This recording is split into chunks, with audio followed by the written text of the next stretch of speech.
the rust-streaked Peterbilt 379 rolled into Hayes Junction truck stop, amid a line of gleaming new Freightliners belonging to Vaughn Freight Systems, its diesel engine growling low and steady like a forgotten memory that refuses to die quietly. A handful of young drivers turned their heads and snickered at the peeling paint, the scarred chrome bumper, the faded lettering on the cab door that no one could quite read anymore. Tyler Knox, fleet operations manager, curled the corner of his mouth and said it loud enough for everyone to hear. "That thing belongs in a scrapyard." Claire Vaughn, the 38-year-old CEO who had spent the last 4 years turning her late father's regional carrier into a multi-state logistics force, glanced once at the old rig, delivered 5 words. "Old trucks slow everyone down," and went back to her tablet. Cole Mercer said nothing. He parked at the far pump, stepped out in worn Carhartt work pants and a faded denim jacket, pumped his diesel without looking at anyone, checked his tie-downs with the practiced calm of a man who has done the same thing 10,000 times, and climbed back into the cab. But when the Peterbilt eased out of the lot a few minutes later, one truck behind him switched on its running lights, then a second, then a third. Why did 40 truck drivers quietly follow Cole Mercer's old Peterbilt all the way home that night? Hayes Junction sat at the intersection of 2 federal interstates in the flat stretch of land where Wyoming begins to push up toward the sky, a truck stop that had been there so long its diesel pumps had been replaced 3 times, but the concrete apron still bore the black tire marks of rigs that had passed through in the 1980s. On that particular Tuesday morning in late October, the parking lot looked like a fleet showroom. Vaughn Freight Systems had chosen Hayes Junction as the staging point for the official rollout of its new Cascade division. 17 Freightliner Cascadius speaked with the latest aerodynamic packages, electronic logging devices linked to real-time dispatch, forward collision radar, and lane departure warning systems that beeped politely at inattentive drivers. The trucks were white and green, clean as a dealer lot, and the young drivers assigned to them wore matching Vaughn Freight polo shirts with the company logo embroidered in gold thread over the left chest pocket. Tyler Knox walked the line of new trucks with a clipboard and a satisfied expression, patting hoods as if reviewing troops before a campaign. Claire Vaughn stood near the fuel island in a tailored canvas jacket, speaking to a logistics consultant on speakerphone, while a photographer from a regional trade publication lined up shots of the new fleet catching the morning light. That was when the Peterbilt pulled in. It came off the interstate exit at an unhurried speed, the kind of pace that belongs to a driver who has made this stop 100 times and sees no reason to rush the last quarter mile. The truck was a 379 model, a long hood classic with a face that belonged to a different era of American manufacturing, and it wore its age without apology. The driver's side had a panel of oxidized red paint where the original burgundy had given up trying to hold its color. The passenger fender bore a long, horizontal scar, the kind that comes from a guardrail touched lightly on a mountain pass in the dark. The chrome stack on the right side had been replaced at some point with a plain steel pipe leaning a fraction of a degree off plumb, as if the world had nudged it over years of hard miles. The tires were newer than the rest of the truck. That much was obvious. And the air brakes hissed clean and sharp when the rig settled into a parking spot at the far end of the fuel island, 3 slots down from the last Freightliner. The engine idled for a moment before Cole Mercer cut it, and in that moment of idle it had a sound, a low, even, almost musical lope, that no one with a working ear could mistake for an engine in distress. It was the sound of something maintained with obsessive care by someone who knows exactly what he has. Cole stepped down from the cab and moved with the unhurried economy of a tall man who has spent most of his adult life fitting himself into a small space and then stretching back out again when the road allows it. He was somewhere in his late 40s, lean and weather-lined, with the kind of face that outdoor work gives a person over decades. Not handsome in the catalog sense, but deeply itself, carved by sun and diesel fumes and cold mornings on mountain grades. He wore no company affiliation of any kind. He crossed to the coffee window, paid with cash, drank half the cup before going back to walk his rig, checking the airlines under the trailer, pressing a thumb against each tire on the drives, pulling lightly on each tie-down strap with the quick, habitual tug of a man who trusts his hands more than any readout. Tyler Knox watched him from across the lot and said something to the driver beside him that made the younger man laugh. Warren Hayes had owned the truck stop for 22 years, having taken it over from the previous operator after a handshake and a check and very little paperwork, and in those 22 years he had developed the ability to read a situation the way a river pilot reads water, not by looking at the surface but by understanding what lies underneath. He was 61, broad-shouldered, and moved around the fuel island and the diner with the practiced ease of a man whose business exists in a permanent state of controlled chaos. When he came out through the side door of the building with a roll of paper towels under his arm and looked across the lot, he stopped walking. He stood very still for a long moment, looking at the old Peterbilt at the far pump, and then he looked at Cole Mercer standing beside it, and something passed across Warren's face that Naomi Pierce noticed from where she sat inside near the window. Naomi was a freelance journalist who covered the trucking industry for a regional trade magazine and 2 independent newsletters, and she had come to Hayes Junction that morning specifically to write a piece about the Vaughn Freight expansion. She was 32, quiet and observant, the kind of person who is easy to underestimate and difficult to fool, and she had spent enough hours in truck stops to know that the most interesting things happen in the margins, not at the main event. She watched Warren freeze at the sight of an old truck and made a note in the small spiral notebook she kept in the breast pocket of her vest. Inside the cab, before Cole stepped out to get his coffee, he had done something he did every time he parked. Reached up and touched the corner of the photograph tucked into the edge of the sun visor. It was a small photo, creased down the middle from years of folding, showing a woman with dark hair laughing at the camera from the passenger seat of that very same truck, somewhere on a highway that no longer existed under that name. He had touched it lightly, the way you touch something you don't want to disturb, and said very quietly, almost without sound, "Still running, girl." Across the lot, Warren Hayes set his roll of paper towels down on the hood of a fuel cart, walked slowly toward the old Peterbilt, stopped a few feet short of the bumper, and said under his breath, to no one in particular, "That can't be Mercer's rig." By mid-morning, the story of the old truck had spread through the lot, the way stories always spread in truck stops. Fast, lightly embroidered, and delivered with the enthusiasm of people who spend long hours alone on the road and are hungry for something to talk about. A young Vaughn freight driver named Danny pulled out his phone and recorded a slow walk-around of the Peterbilt, narrating in a low, amused voice, noting the oxidized paint, the mismatched stack, the faded lettering on the door he could just barely make out as Mercer something, and sent the video to his friends with the caption, "Rolling Scrap." Tyler Knox made a point of parking the newest Cascadia in the adjacent slot so that the contrast would be impossible to miss, and when Cole walked back from the coffee window, Tyler called across the gap in a voice designed to carry, "Hey, friend, you need a tow? I know a guy." A few of the younger drivers laughed.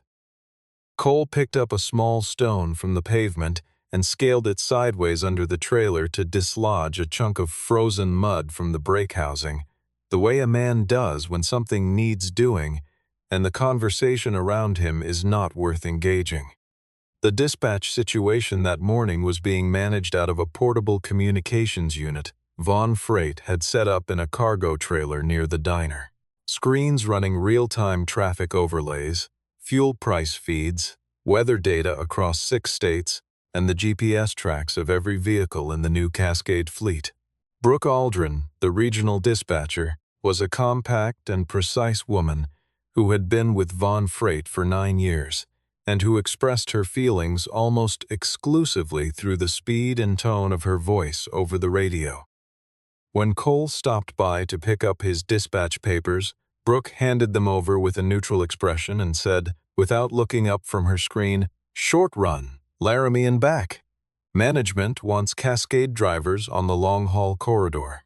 Cole took the papers, folded them once, and put them in his breast pocket. He did not ask why. He did not argue. He said, "Laramie's fine." Claire Vaughn, who was standing 3 feet away reviewing a tablet with her logistics consultant, said nothing, but her eyes tracked Cole for a moment as he walked back across the lot. A man who has just been told he is not good enough for the main event and seems not to care at all, which is more unsettling than protest. Tyler Knox had spent 11 years in fleet operations and had developed a certain theory about older drivers who held onto older equipment. They were sentimental, he believed, which was another word for afraid. Afraid of technology, afraid of change, afraid of being measured by systems that did not lie or make exceptions for experience. He was 35 and confident in the way that men are confident when they have been right about enough things to forget the times they were wrong. He walked over to the Peterbilt while Cole was checking his air pressure and made a show of studying the old logo on the door, leaning in as if trying to decode a foreign language. "Mercer and Page Long Haul," he read aloud. "What happened to Page?" Cole straightened up slowly, looked at Tyler with an expression that gave nothing away, and said, "A truck doesn't have to be pretty to bring a load home." Then he went back to his pressure check. Warren Hayes had come back out of the building and was standing near the fuel cart watching. And when Tyler walked away, Warren moved quietly to the driver's side of the Peterbilt and stood there for a long moment, reading the faded lettering the way a person reads a gravestone, not to gather information, but to acknowledge something. He ran his thumb along the bottom edge of the door panel, following a line in the paint that had a different texture from the rest, the kind of line that comes from a door being opened and closed in the same spot for so many years that the original finish has worn through to primer. Then he crouched down and looked at the underside of the rear frame rail, at the mounting brackets there, and at the circular scars in the metal where heavy-duty chains had been looped and tightened against the steel under tremendous load, in conditions that would have made lesser equipment fail. He looked at those marks for a long time. When he stood back up, he turned to find Naomi Pierce standing 3 feet behind him with her notebook open. "You knew that truck," she said. Warren looked across the lot toward Cole, who was pulling his load straps tight with a ratchet wrench, moving along the trailer in the steady, methodical way that long-haul drivers move when the day is starting and the road is still ahead of them. Warren did not answer directly. Instead, he said very quietly, "You see those marks on the rear frame? Those are snow chain marks, and they didn't happen once. That's years of chains. That's a man who went where other men wouldn't." He paused, watching Cole finish with the straps and straighten up, or couldn't. Warren Hayes did not tell the story loudly, the way men sometimes tell stories in public when they want an audience. He told it quietly, sitting across from Naomi Pierce at a corner table in the truck stop diner, while the morning rush wound down and the sound of the grill and the coffee machine and the distant hum of refrigerators filled in the spaces between his words. Naomi set her voice recorder on the table between them and let it run. Outside the window, they could see Cole Mercer pulling out of the lot for his Laramie run, the Peterbilt moving through the gate with that same unhurried competence, disappearing onto the access road and then gone into the flat distance. 12 years earlier, Warren had been running his own single-truck operation on the Wyoming-Colorado corridor when he was caught, along with 40-some other drivers, by a storm system that meteorologists later described as a once-in-2 decades event. It had come in faster than any of the forecasts predicted, dropping visibility to near zero on the mountain passes before most of the convoy had time to get off the high ground. The temperature fell 30 degrees in 90 minutes. Drifts came up across the road in the time it took to walk from a cab to the back of a trailer. Several trucks lost traction and blocked the road in both directions, and communication between drivers went to pieces because the radio traffic was chaotic and no one had a clear picture of the whole situation. 18-wheelers sat jackknifed across the mountain road. Fuel was running low in the trucks that had been idling for hours just to keep cabs warm. Warren himself had been sitting in his cab for 6 hours when he heard a voice come on channel 19 of the CB radio. Calm, deliberate, without urgency, as if reporting from a different weather system entirely. The voice belonged to Cole Mercer. He had been running the corridor in the opposite direction, came up the backside of the problem and, instead of turning around, drove into it. Warren could hear him working through the situation with the methodical focus of someone who has trained for this without knowing it, calling position checks from blocked trucks, identifying the 2 drivers whose cabs had already gone cold, organizing a fuel transfer from the trucks with reserves to the ones running near empty. Then Cole had taken his Peterbilt, its chains already on, because Cole ran chains on mountain passes in October as a matter of policy regardless of conditions, and had worked his way to the front of the blocked section and cleared enough of a path by sheer force and patience for the convoy to begin moving in stages. It took 4 hours. By the time the last truck cleared the pass, the storm had moved into Nebraska, and the road behind them was buried under 2 feet of new snow. Every driver who had been on that mountain came off it alive. Warren had tried to find Cole the next day to thank him properly, but Cole had already filed his delivery paperwork in Cheyenne and driven north, and he did not appear on the CB frequencies Warren monitored after that. He did not come through Hayes Junction for almost 3 years. When he finally did come through again, he was driving shorter routes, and he never mentioned the blizzard, and Warren, who understood without being told that some things are not for discussion, had not mentioned it either. Naomi Pierce had stopped writing and was looking at Warren with the expression of someone who has just understood that the piece she came to write is not the piece she is going to write. She asked how many drivers had been on the mountain that night. Warren said, 43. She wrote that number down very slowly. Across the diner, Tyler Knox was sitting at the counter eating a sandwich, and he had caught fragments of Warren's story, enough to understand the general shape of it, and he turned on his stool and said, not unkindly but with the skepticism of a man who has heard a lot of trucking stories, people love to build legends out of bad nights. Warren looked at him the way a river pilot looks at a man who has never been on the water. Some men don't become legends because they want to, Warren said. They become legends because everyone else made it home. At the far end of the diner, a driver named Gus Fenton, 64 years old, a Stetson hat worn at the same angle for decades, a Wyoming carrier patch on his vest with the stitching starting to separate, had been sitting with his meal untouched for the last several minutes. He had come in after Cole left and had not said anything to anyone. But he had heard Warren's voice and turned his head and listened to the whole story with his hands flat on the table, and when Warren said the word Mercer, for the first time Gus had gone very still the way people go still when they hear a name they associate with something enormous and quiet and permanently important. When Warren finished, Gus pushed his plate back and got up from his seat. He did not leave.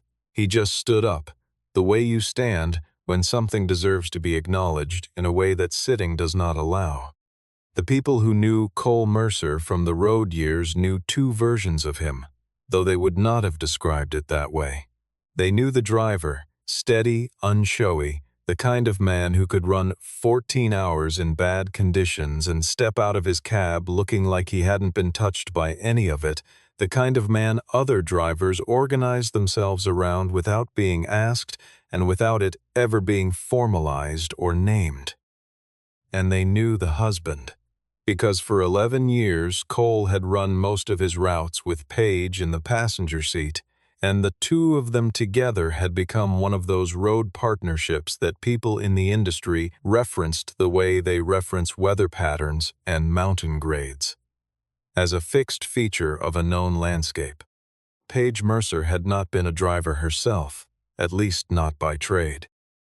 She had started riding with Cole on weekends when they were first married, then on longer runs during the summers, and eventually the passenger seat of the Peterbilt had become her primary residence in the way that makes complete sense to people who live on the road and no sense at all to anyone who doesn't. She kept a bag of books in the sleeper, made coffee in a French press with hot water from Cole's thermos, navigated with paper maps and an instinct for geography that had impressed even Cole in the early years. When she got sick, it was the kind of sickness that does not announce itself loudly, but builds slowly in the background over months, reshaping everything around it, until one day it is the main event. Cole had taken her off the road when the doctors told him he should, and he had stopped driving long haul a few months after she died. Not because he could no longer do the work, but because the passenger seat was empty, and the cab felt wrong, in a way he could not describe and did not try to.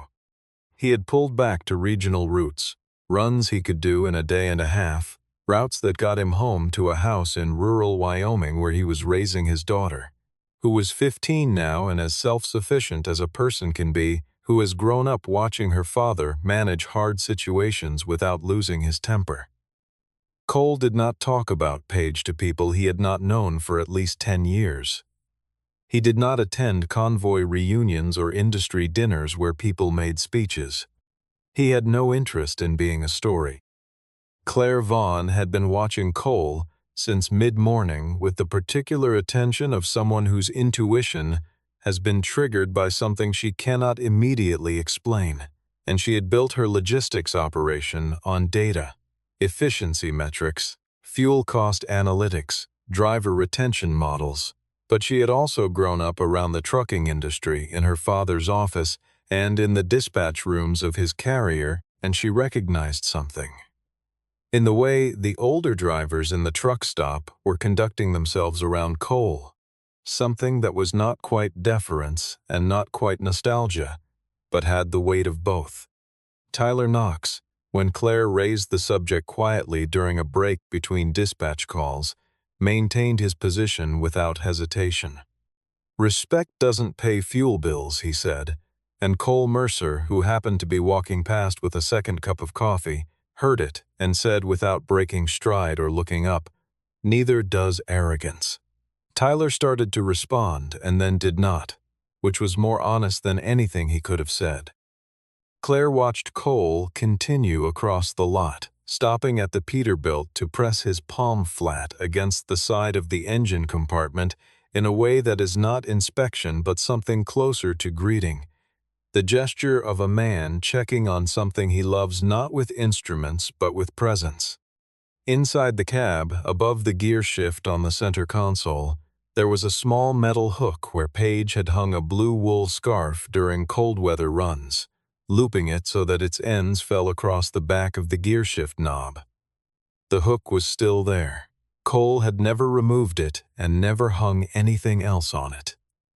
He did not think about it consciously anymore. It was simply part of the architecture of the cab, the way certain things become part of a space when they have been there long enough. The emergency call came in over the Vaughn Freight dispatch frequency at 11:47 in the morning.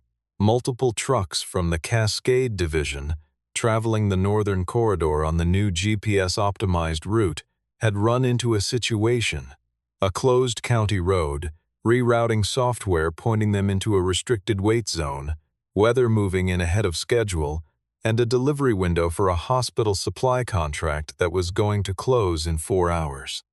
The Vaughn Freight Cascade Division trucks had been sent north on a route that the company's proprietary routing software had flagged as optimal, shorter by 14 miles than the traditional interstate corridor, with fewer elevation changes and projected fuel savings of 8%. The algorithm had been built on 3 years of traffic data and validated by 2 independent logistics consultants who charged considerable fees and delivered reports with impressive footnotes.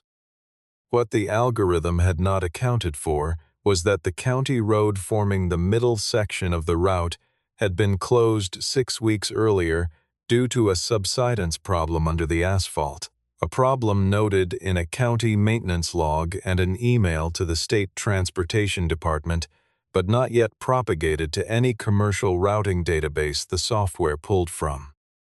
The lead driver, a 26-year-old named Jake Doyle, who had been with Vaughn Freight for 8 months, had reached the closure sign and called it in, and from that point forward, the situation had escalated in the way that cascading problems escalate when the people managing them are relying entirely on systems that cannot see what is in front of them. Brooke Aldrin's voice on the dispatch channel carried the controlled urgency of someone managing a situation they did not create and cannot quite fix. The backup route the software offered went through a way station currently down for maintenance, which would not have allowed the fully loaded Cascadias to pass without permits they didn't have. The next alternative added 92 minutes to the run and still passed through 2 segments, with weather closures being flagged in real time. Tyler Knox was in the command trailer with 3 screens in front of him and a phone at each ear, doing the thing that people do when they have a great deal of information and none of it is telling them what they need to know, moving things around on screens with the rapid, decisive energy of action that is not actually solving anything. Warren Hayes, who had been listening to dispatch chatter from the fuel island, walked into the command trailer without being invited, looked at the screens for approximately 15 seconds, and said, "A screen won't smell black ice." Tyler looked at him with the controlled irritation of a man who is busy being wrong. Warren said, "The Old North, spur-off mile marker 208. Cole Mercer knows it. It's not on any commercial map because it was a logging company road before the county took it over in 2004, but it's paved, rated for Class 8 vehicles, and it runs straight to the junction." Then Warren left. Claire Vaughn crossed the lot to where Cole was doing his pre-departure check on the Peterbilt after returning from Laramie. He had made the round trip in 4 hours and 20 minutes, arriving back while the crisis was still developing. She stopped a few feet from the truck and said, "Mr. Mercer, I need your help."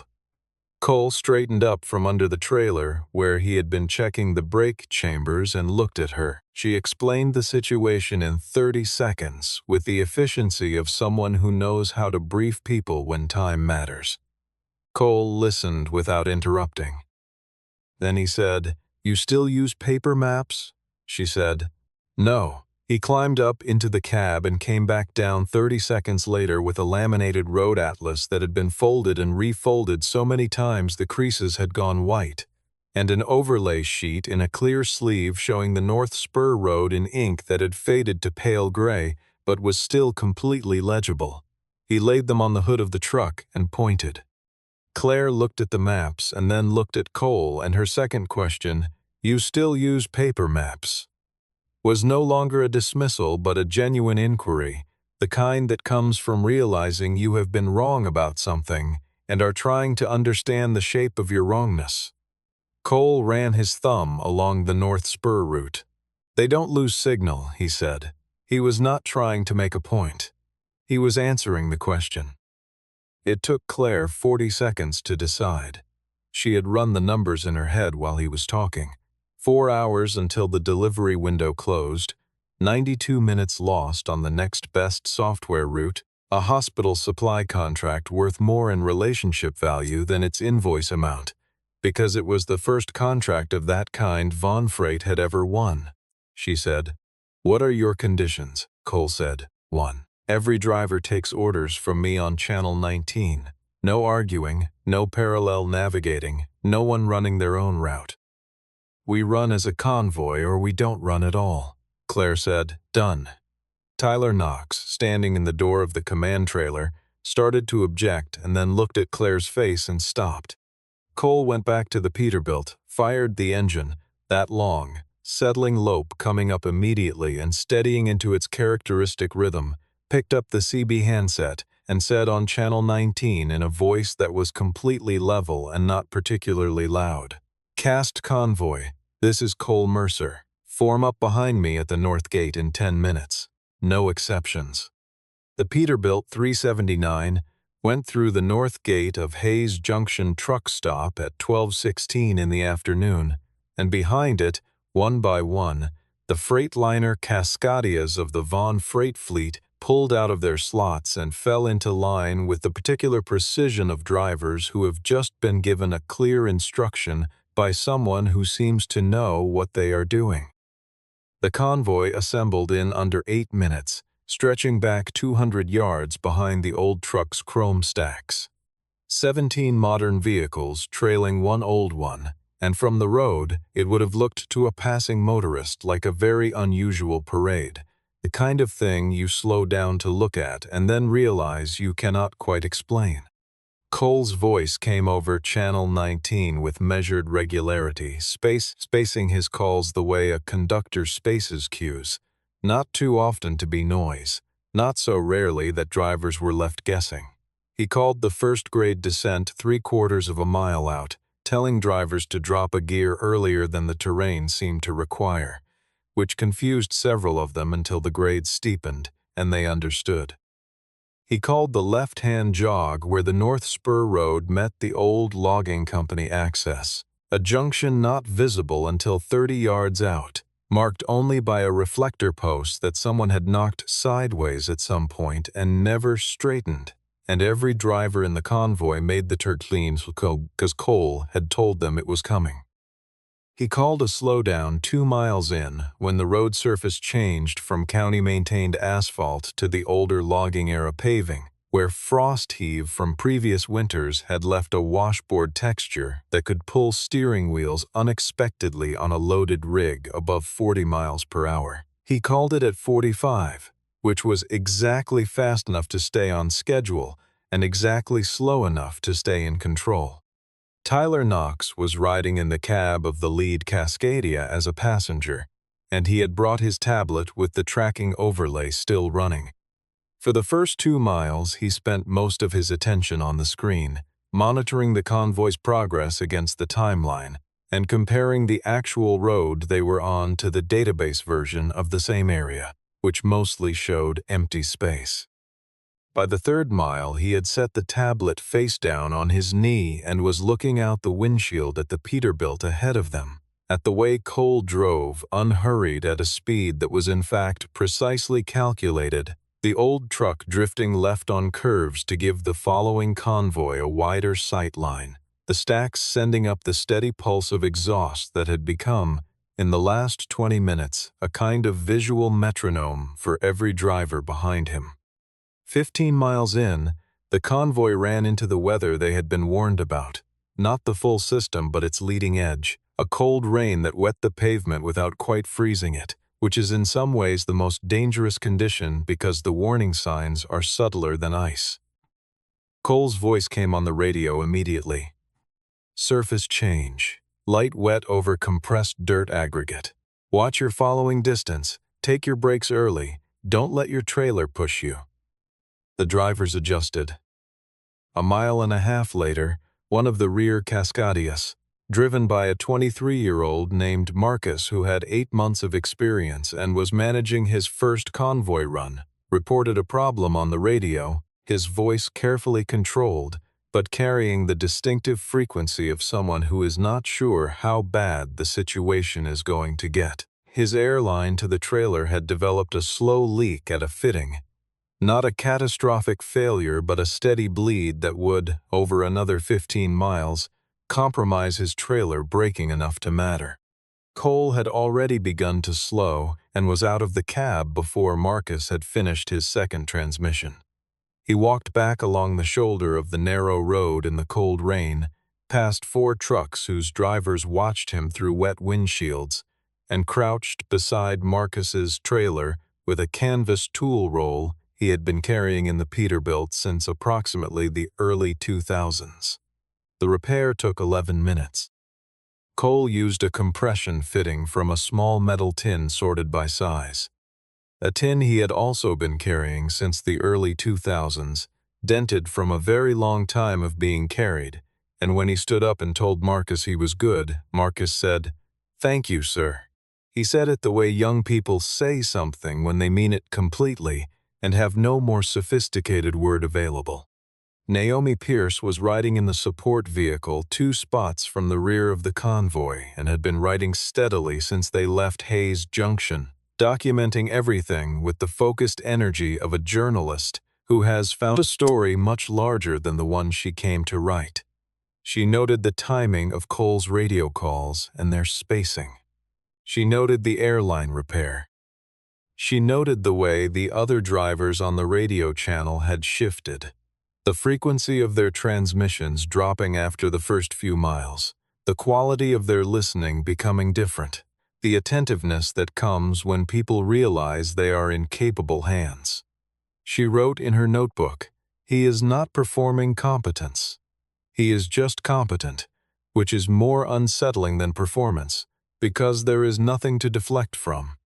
Claire Vaughn was in the front passenger seat of the support vehicle, and she did not write anything. She listened.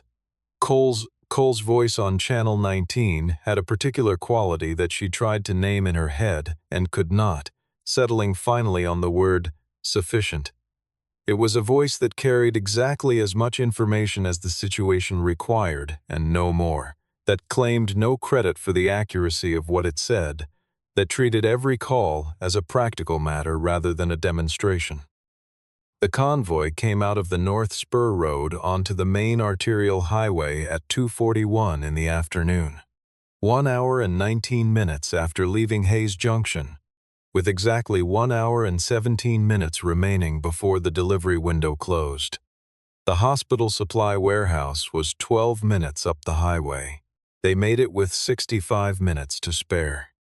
The delivery confirmed, the convoy drivers came back on Channel 19 with the loose, relieved energy of people who have just cleared something they were not entirely sure they were going to clear.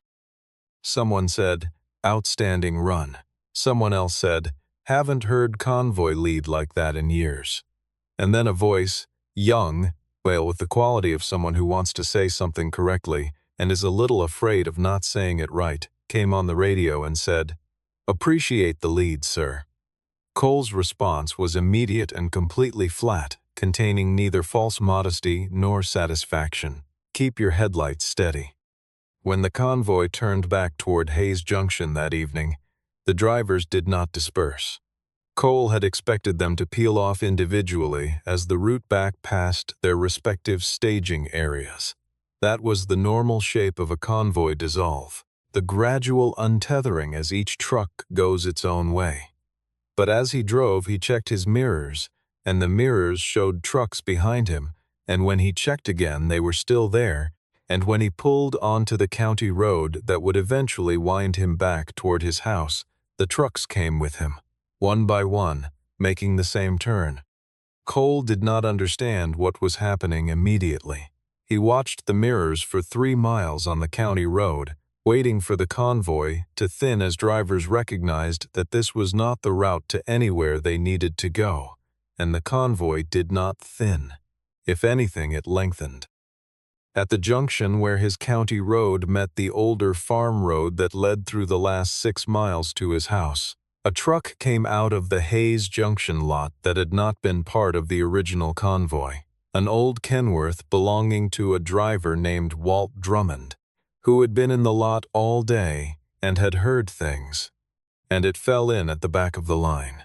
Then another truck appeared from the direction of the fuel island, and another from the south end of the stop, and Cole watched in his mirrors as the line behind him grew past the size of the convoy he had led. He knew most of these roads the way a person knows their own kitchen in the dark, by feel, by a geography that has become part of their body. He had driven this county road thousands of times, first with Paige beside him and then alone, and he knew where the pavement went soft in summer and where the frost heave came up in spring and where the deer crossed in the evening. He drove it the same way he drove everything else, at the correct speed, with attention turned outward in all directions, and behind him 40 trucks drove it the same way, because they were following someone who knew where he was going and how to get there safely. The neighbor who saw it first was a woman named Ruth Calloway, who lived in the yellow farmhouse on the north side of the road half a mile from Cole's property line. Ruth was in her 60s, had lived on that road for 37 years, and had seen a good many things she could not immediately explain, but she had not seen anything like this. She came out onto her porch with her reading glasses still on and stood there watching truck after truck pass. Big rigs, long haulers, a few medium-duty carriers, one flatbed with equipment still loaded, filling both lanes of the county road from one edge of her sight line to the other. She counted the first 15 before she stopped counting and just stood there watching. At the end of Cole's driveway, where the gravel lane met the county road, the trucks began to park. They could not all fit in the driveway, and no one tried to make them. They pulled to the shoulders on both sides of the road, as far back as the Calloway property and beyond, and they parked nose to tail in the orderly precision of people who know how to use a road shoulder without making a hazard of themselves, because these were professional drivers, and even their spontaneous acts of assembly were technically competent. 40 trucks, from 17 different carriers, parked along a county road in rural Wyoming in the early evening, while the light went golden and flat across the fields, and the whole situation had the quality of something absolutely improbable happening with complete matter-of-fact normality. Cole had parked the Peterbilt at the end of his driveway and stepped down from the cab and was standing beside the truck, looking at the road with the expression of a man who has run out of the kind of explanations he usually relies on. Claire Vaughn's support vehicle pulled in behind the last truck, and she got out and stood by the door, and she was not able to immediately think of anything appropriate to say, so she said nothing. Tyler Knox stood beside her with his hands in his pockets and was also not saying anything, which was different from his earlier silence in the important sense that it was involuntary.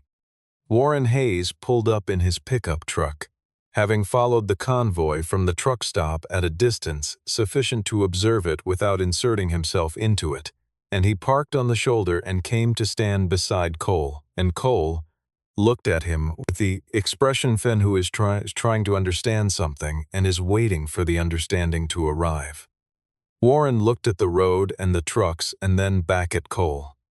"That's not traffic," he said. "That's respect." No one had beeped a horn. No one was making noise. The trucks sat with their engines at idle, which is the background hum of the trucking world, and the sound that people who grew up near interstates associate with the ongoing fact of commerce and distance and delivery. And over that sound, as if choreographed by someone who understood the language, the marker lights began to come on. Not the headlights, not the floods, not the hazards. The amber and orange and red marker lights along the sides and tops of the trailers, the running lights that give a truck its silhouette in the dark. The lights that say, "I am here, I am large, I am moving, I am real." 40 sets of marker lights coming on one at a time along the length of the road in front of Cole's house, until the whole scene was framed in amber. Gus Fenton stepped down from his cab at the front of the line, walked to where Cole stood beside the Peterbilt, and held out a small round patch, worn fabric, the kind that comes off a vest after years of being there, the stitching at the edge loose in one spot.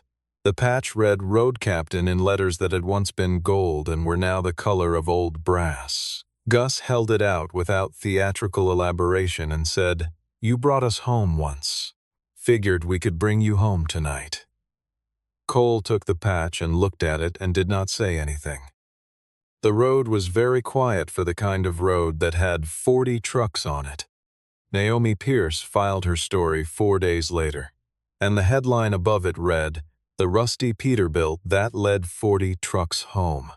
It ran in the Regional Trade magazine and in both of her newsletters, and it spread through the trucking community in the particular way that stories spread through close-knit industries.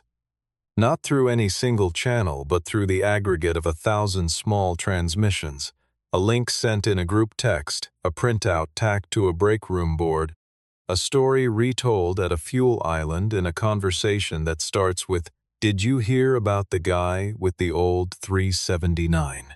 Within 2 weeks, it had reached communities Cole had not been part of for a decade, and drivers who had been on the Wyoming mountain that night 12 years ago were finding each other and comparing their versions of events and discovering that the versions were all essentially the same, which is what happens when the story is true. Vaughn Freight Systems made a formal offer to Cole 3 weeks after the convoy, the offer coming in a letter from Claire Vaughn that was 2 pages long and notably different in tone from anything she would have written 2 months earlier. The company wanted Cole as a consulting mentor for driver development, a role focused on long-haul technique, convoy leadership, and what the letter called, in language that was a little stiff but clearly sincere, experiential knowledge that cannot be replicated by any current training software. Cole declined the full-time position and accepted a part-time role, 1 week per month at a rate he considered reasonable, on the condition that the sessions be conducted in the field, on actual roads, in actual conditions, and not in a classroom or conference room. Claire agreed without negotiating. She made one other decision that was not part of any formal arrangement. At the next quarterly meeting of the Vaughn Freight Cascade Division, she stood before her drivers and said, in a voice that was steady and unambiguous, "I judged the truck before I understood the man. That was a mistake I am not going to repeat, and I wanted to say so in front of all of you." Tyler Knox was not present at that meeting. 3 weeks after the convoy, he had been moved from fleet manager to a route analysis position, a role that gave him many screens and no field authority, which suited him less well than he admitted. The Peterbilt stayed in service. Cole replaced the rear brake chambers and put new seals on the air ride, and he had the tires rotated at a shop in Casper by a mechanic who had been working on Peterbilts for 30 years and who ran his hand along the frame the way Warren Hayes had run his thumb along the door panel, recognizing something. The paint stayed as it was. The dent in the passenger fender stayed. The hook above the gear shift stayed empty. Warren Hayes had a photograph of the truck printed at a proper size and framed it himself and put it on the wall of the Hayes Junction Diner between a Department of Transportation safety placard and a Wyoming interstate map that was 15 years out of date. No one asked him to. No one needed to. The following spring, Cole Mercer drove the Peterbilt through Hayes Junction on a Tuesday morning, a short run, as most of his runs were now, the kind of day's work that gets a man home by dark. The young Vaughn freight drivers staging there for their morning routes watched the old truck pull into the fuel island the same way they had seen it pull in 7 months earlier. The same engine note, the same unhurried approach, the same parking at the far pump. But not one of them laughed. A few raised a hand as Cole walked to the coffee window. He raised one back, briefly, the way a person acknowledges something that does not require words.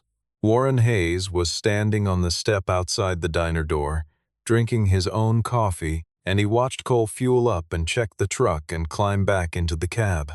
Claire Vaughn's car was in the lot. She came through Hayes Junction regularly now, in a way she had not before, and she was standing at the window inside, watching the Peterbilt the same way Warren was watching it, from her particular angle, through glass. Warren said, to no one who was listening in any formal sense, in the way that people say things they have been thinking for a long time, "Some trucks carry freight. That one carries history." Inside the cab, Cole touched the corner of Page's photograph on the sun visor. Lightly, the habitual touch, The way you acknowledge something sacred without making ceremony of it. And then he put the Peterbilt in gear and eased it out of the lot and onto the interstate ramp and down the long straight highway that ran east toward the mountains. He was almost certainly smiling, not widely, just enough. "Still bringing people home," he said quietly, "to the road ahead, to the empty passenger seat, to the blue sky over Wyoming that stretched from one edge of the windshield to the other without interruption." Then the truck was gone into the distance, and the morning was very bright, and the road was long.